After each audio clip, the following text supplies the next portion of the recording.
MA. Baby CPIMന്റെ general സെക്രട്ടറിയായി അധികാരമേൽക്കുമെന്ന കാര്യം ഉറപ്പായി കഴിഞ്ഞിരുന്നു. പുതിയ കേന്ദ്ര കമ്മിറ്റിയുടെ പാനൽ തയ്യാറാക്കാനായി ചേർന്ന CPIMന്റെ കേന്ദ്ര കമ്മിറ്റി യോഗം അല്പം മുമ്പാണ് സമാപിച്ചത്.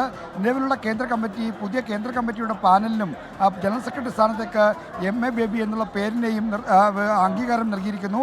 പോളിറ്റ് ബ്യൂറോ കോർഡിനേറ്റർ പ്രകാശ് കാരാട്ടാണ് ജനറൽ സെക്രട്ടറി സ്ഥാനത്തേക്ക് എം.എ. ബേബിയുടെ പേര് നിലവിലുള്ള കേന്ദ്ര കമ്മിറ്റിയിൽ നിർദ്ദേശിച്ചത്.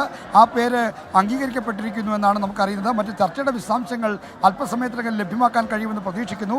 എന്തായാലും ജനറൽ സെക്രട്ടറി സ്ഥാനത്തേക്ക് എം.എ. ബേബി എത്തുമെന്ന കാര്യം ഉറപ്പിക്കാം. ഇനി ബാക്കിയുള്ളത് സാങ്കേതികമായ നടപടികൾ മാത്രമാണ്. കാരണം CPIMന്റെ ഭരണഘടന അനുസരിച്ച് പുതിയ പാർട്ടി കോൺഗ്രസ് തിരഞ്ഞെടുക്കുന്ന പുതിയ കേന്ദ്ര കമ്മിറ്റിയാണ് ജനറൽ സെക്രട്ടറിയെ തിരഞ്ഞെടുക്കേണ്ടത്. അതുകൊണ്ട് പുതിയ കേന്ദ്ര കമ്മിറ്റി നിലവിൽ വന്ന ശേഷം പുതിയ കേന്ദ്ര കമ്മിറ്റിയുടെ ആദ്യ യോഗമാണ് ജനറൽ സെക്രട്ടറിയായി തിരഞ്ഞെടുക്കേണ്ടത്.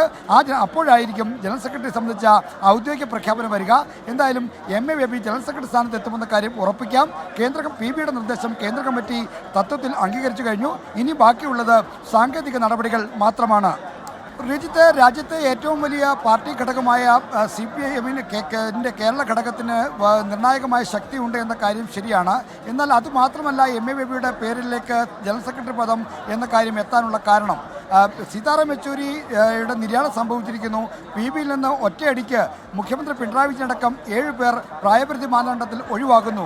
ഈ സവിശേഷ സാഹചര്യത്തിൽ വലിയ തോതിലുള്ള ഒരു ശൂന്യത പോളിറ്റ് ബ്യൂറോയിലുണ്ട്.